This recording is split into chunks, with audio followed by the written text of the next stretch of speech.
Coach Moore, head men's and women's coach at Jackson State University. Coach, thanks for joining today. Thank you for having me. Of course, first and foremost, I would like to say I'm a fan of you and your program and everything that you've been able to accomplish throughout your career. And I thought a good starting place for our talk would be just for you to tell the people who are going to see this a little bit about your background and what drove you to tennis. Sure. So honestly, um, I started playing around age 6, 7. It was really just odd. I played soccer for about 8 years. I was really serious in soccer.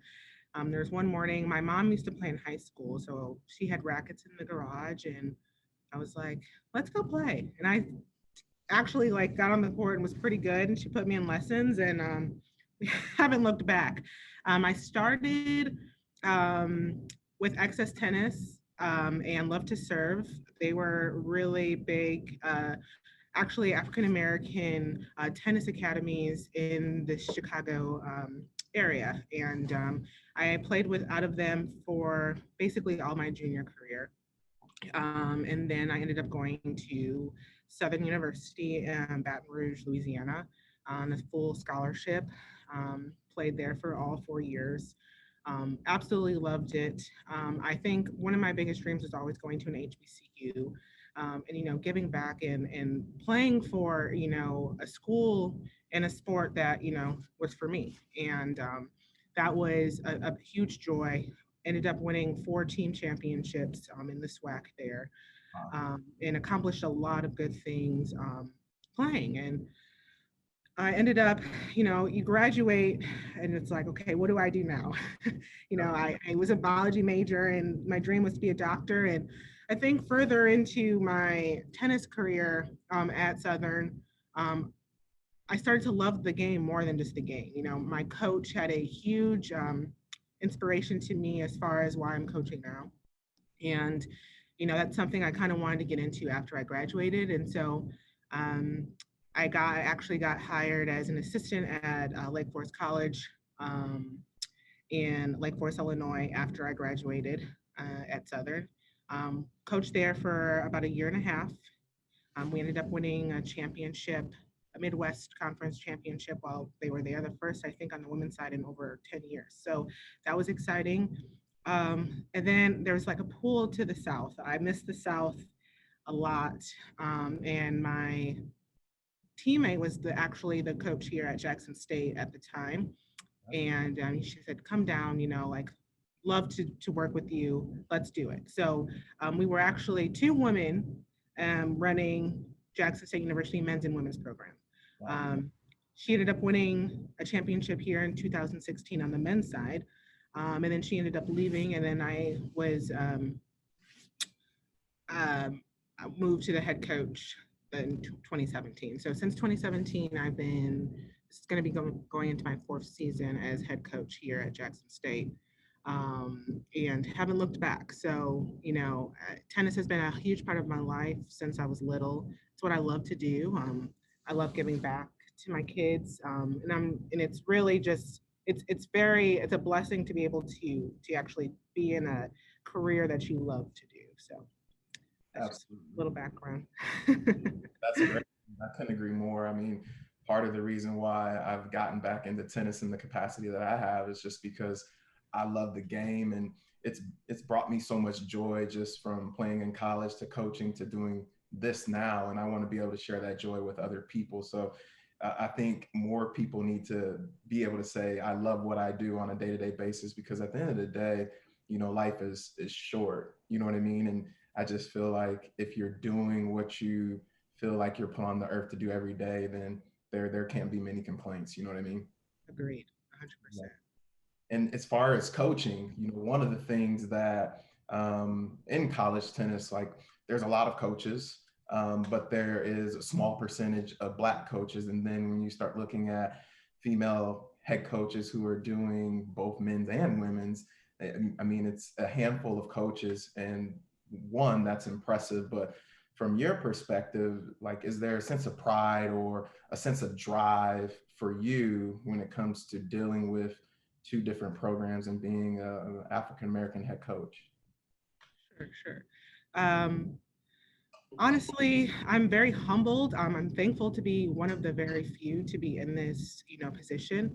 I'm actually pulled into different directions a lot. There's another side of me that, is a little disappointed. I think there are many, many more diverse candidates that, should be coaching as well. I think the number is great to be inspired to continue to grow, to be for them to be more African American coaches out there. But I think that there should be more. I don't think that there is enough out there right now than we have. I think the diversity in the sport, it's tough. I think that what drives me is the fact that, you know, we have there's so many more candidates that should be able to give a chance. And with my position, I was given a chance. And I think that's, what drives me and, what inspires me sometimes as a coach to maybe one day be able to put one of my kids or someone that I know who would love to coach in the same position that I am.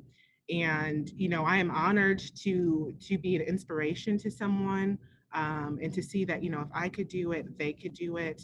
But I really do believe that there are a lot of good African American Black women players out here, good mentors, good coaches, that, are just waiting for, an opportunity.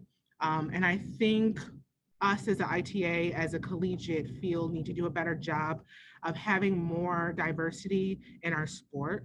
I just don't think there's enough. And I think, it's good for our players to see. It's good for the community to see. And like I said, I'm pulled in two different directions in that area. I wake up every day and I'm like, wow, I'm really one. It's a very small number of coaches out here, that are doing this, and it's inspiring. At the same time, it's like, what could we do more of? Like, what can I do to change the fact that this is a small number? What can I do as a coach to help other women, young women, or young African American, players, mentors that want to get into tennis and want to be able to coach in the collegiate field. And one of the things you said there, that really stuck with me is there's a lot of good coaches out there. Many of them just need a chance. And I think even for myself, just getting a chance to do different things, I know I can answer the call. And I think you got a chance, I got a chance, and you're answering the call. And I think that's important, especially when you dream of being a coach, a head coach, is just to go for it and try to figure it out. And you mentioned being inspiring and inspiring the next generation. How important is that to you to want to inspire and to keep inspiring, whether it's your players or coaches or whoever it may be? It's really actually very important. It's one of my core goals, actually, as a coach. You know, I think I'm still pretty young. I'm going, like I said, this is my fourth season and I'm still learning every day. It's trial and error. But for me, my list of things that are important have changed over the years. And I think being a mentor and a leader and, someone that, my kids could look up to, and learn from is much more important to me now than it used to be, on my list. And, in some ways, I'm always working on trying to be better, a better person, a better role model for my kids, inspiring them. I have a few kids now who want to get into the coaching career after they, graduate. And every day it's me trying to figure out new ways or, how to just be a better leader and show them, like you can do this too. For examples of I have a 3-year-old son, and he's with me all the time. And for me, it's sometimes I take it for granted as far as, okay, like this is tough. We're on the road, we're gone every day. I'm trying to be good for my kids on the court. I'm trying to be good for my own child, off the court. And for them, it's inspiring for them to look at me and say, like, hey, coach, this is, I can't believe like you are just a superwoman. You're a mom off the court, you get it done. And then, you're with us all the time. and you succeed in both things that you do. And they see those things. You don't think that they, are watching you, but they are all the time. And it's important for me to let them know that, like, if I could do it, you could do it. And for them to see me be successful, it's huge, and that's what I do it for. I do it for, the experience, for them to enjoy it, and hoping that my kids in the 4-year range that I have them, are inspired and learn from me. Coaching is not all about just on the court. I think to be a tennis coach in this collegiate field, you have to be more than just a coach. You have to be a mentor. You need to, have their best interests at heart and make them better people at the end of the day. At the end of the day, you're throwing them out in the real world. They're with you for these 4 years, and you want them to be better than what, they came in as. So that's really my push and my inspiration behind the reason why I coach. Yeah, that's special. And I think the mentor piece, as you just mentioned, is so critical. And it's amazing because, I mean, like as a player, you're going to look up to your coach, you're going to see what your coach is doing. And in many ways, that inspires you and lets you know that, hey, I may be able to do, something like this down the road. And another thing that I'm just curious about too is, the challenges that you have dealing with two programs. And I know you talked a little bit about that, but could you just elaborate on that, just being that it's such a unique space for a coach to be in? Yeah. So it is, at first, it was very challenging. I think the biggest aspect is this different personalities. You're going from one gender to the next. And the best way that I tried to overcome that was just making us more of a family than, separating the two. Um, and that also just intertwines with what, me being a mentor, just having that family inspiration, that family environment and culture here is really important. I think learning my kids and what they like and what they don't like um, really helps in that aspect. Um, I'm more of a player's coach, so I like to communicate. I have an open door policy. They could come to me at any time for any, I'm all about ideas. I'm all about feedback. I'm not going to shut someone's opinion down, or let's figure out, a plan. What works best for you guys? And I'll tell you what works best for me. So that's the type of relationship I have with my kids. And it makes it much easier. I think also with recruiting, um, character comes before talent for me, because you could have the best player, and if they have a horrible attitude, it's just a bad seed. I'd rather have a kid who, isn't the best player, but has a good attitude and is a team player and a good leader. That is what builds a championship team. That's what builds the culture that we're looking for here at Jackson State. And that's what helps me do my job better, is having kids that are coachable, and could get along in the environment and overcome adversity like we do here at Jackson State. So having two teams was difficult at first, of course. Like, I had to learn, like, okay, this kid might not like this kid might not like that. But they all get along really well. They all are very coachable kids. And just having a group that is able to work together makes the job a lot easier, and makes it more efficient for me to do what I, need to do with them. Yeah, and it's funny because I remember this is a long time ago, but I was coaching. This is back in 2000, maybe 2010, and I was recruiting, and I had what I like to call it a good eye for good players. But the one thing I was very bad at was understanding kids' character, like who are they going to be outside of hitting the tennis ball. And we had call it some growing pains because of that. Yeah. And I think for you, it's so important just to hear you say, there's a balance. Like, of course, we all want good players, but more importantly, I want good people, because if you're a coachable kid in the long run, not only in my mind, you'll give me less headache, but you'll be a better joy to work with and ultimately give your best on the tennis court. And I think that's well said and just so important. Moving on, just a couple more questions for you. I wanted to throw this one in there. What's one thing you've learned during the pandemic that you will take with you forward, just as far as coaching goes? Well, there's a couple of things. That's a really, really good question. Mhm. Honestly, it's more, I've learned how to be more positive in a situation, and learn that time is really, it's not up to us. In a situation like this, where one, I could give an example of just from going into a season last year, right before the pandemic hit. Probably my best recruiting class that I've had here since I've been here. We were on a roll. We were ready. I think we had a really good chance of doing great things within our conference and the rest of the season play. And then it coming to a stop. In that time frame, I think everybody had the same aspect of like, oh, this is not gonna, it's just minor. It's not gonna last that long. And then every month it got longer, and every month it got longer. Um, and just being patient and learning how to adapt. And I think that was probably our biggest, teaching lesson within this pandemic that I'll always take with me is adapting. Um, and I think just in the situation of our culture here, we're always learning how to adapt. What I tell my kids all the time, even in my athletic department, is like, if we could do it here, we could do it anywhere. We always figure out a way to get it done.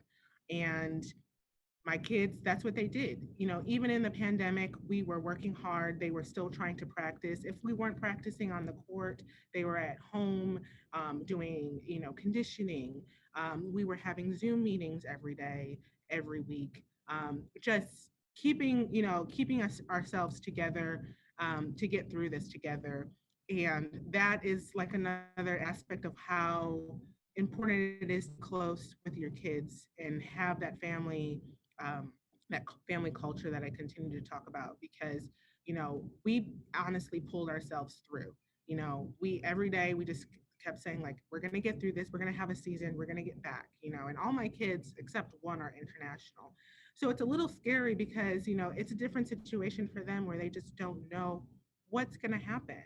um, are we going to be able to come back, and it's a little scary.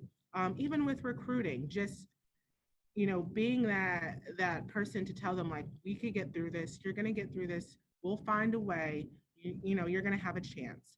And it's just learning to adapt. I think this has never happened, I don't think, in athletic history of a pandemic like this to hit athletic departments. So it's been a huge change in our culture, a huge change in how we do things here. um, and just learning to be patient and know that we're going to have a chance if we just ride through this wave. It's probably something that will stick with me after a year like this.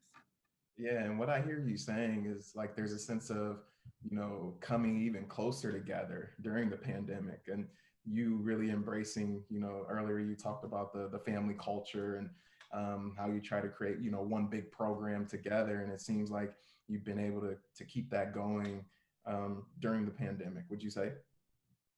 I would say yes. Mhm. It's been tricky. It's like I said, I've learned different ways to just continue on our bond that we have. And even just with having all internationals and them being in different time zones, like the the way we operate, and the dedication that my kids have in order to be there and be present and be all in. Like I have a kid in Japan, and they're like almost about 24 hours ahead of Central Time. So I would always try and make our Zoom calls in the morning, and even in the morning, as early as I can make it, it's about 12 midnight where he is. And everyone's time is valuable, but like just him being on every single call and never missing a beat and being present and being there in the moment. That's what we need, and I think that's what we're looking for, and I think that's what every coach wants. Our kids to be all in, um, and to just have that bond, because that's what makes your program great. that's what is going to continue on making your program progress, is, just having a togetherness, a unity of a team. So it's been a struggle. And I think everyone could agree on, just everyone's had to learn in this situation, whether it be work, whether being at home. I had to adapt to being a stay-at-home mom for about 9 months, and then, there's everyone. I love working, and not being able to be here, and do what I love, was a struggle. And having to adapt to the new lifestyle that we had to for the months that we did, it was tough. But you get through it and you learn from it. There was growth. I had time to just, learn about myself, learn about what I could do differently in this season, what we need to accomplish in the season. It gave me a lot of time to sit and reflect. And I think those are the things that are important. And taking the positive aspects out of, a horrible time is what I think we all need to Absolutely. Yeah, and I couldn't agree more with that. And for me or anybody, I would just say just continue to stay positive, because you can only worry about the things you can control. And I mean, if you start worrying about the things you can't control, you can go down a a really really dark path, in my opinion. So kudos to you for that.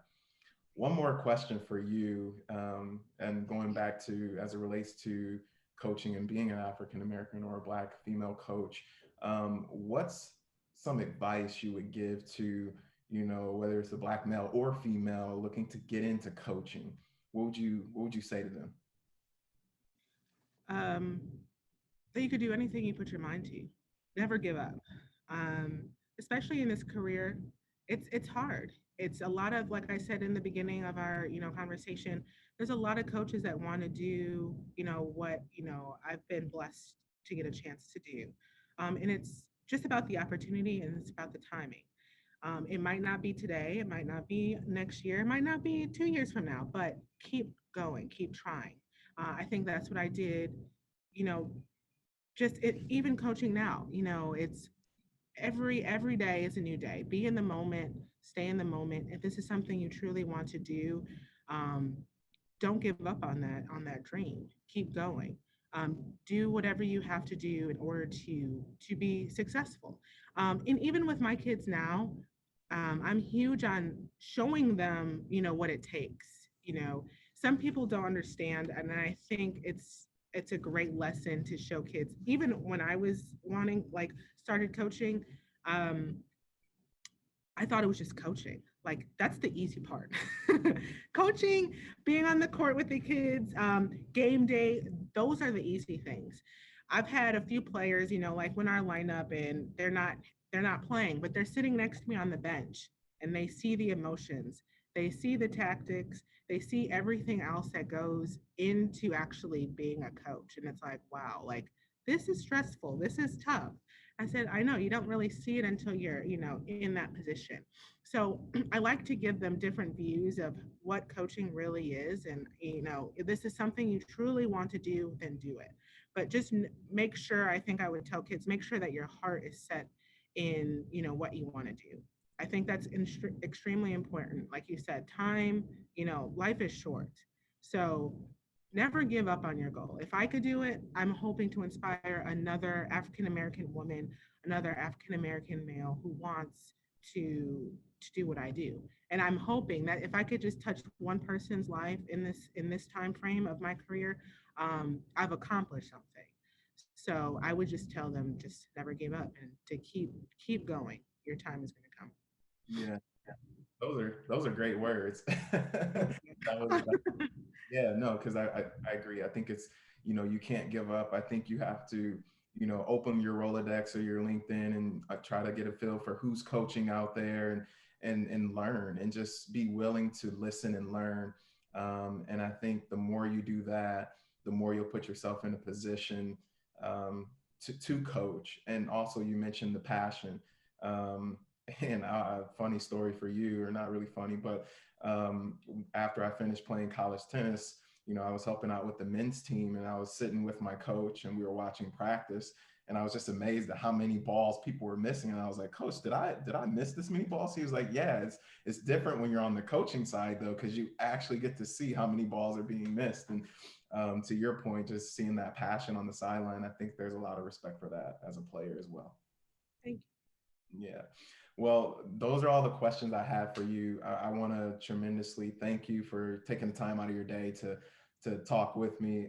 Again, I'll be watching from the far, and I'm very excited to see how both the men's and the women's team pans out, or the season pans out at Jackson State this year for you. Thank you so much, Chris. I'm very honored and pleased to be able to sit here and talk to you this morning. I appreciate it. Yeah, I look forward to talking with you in the future. Hopefully we'll do it again.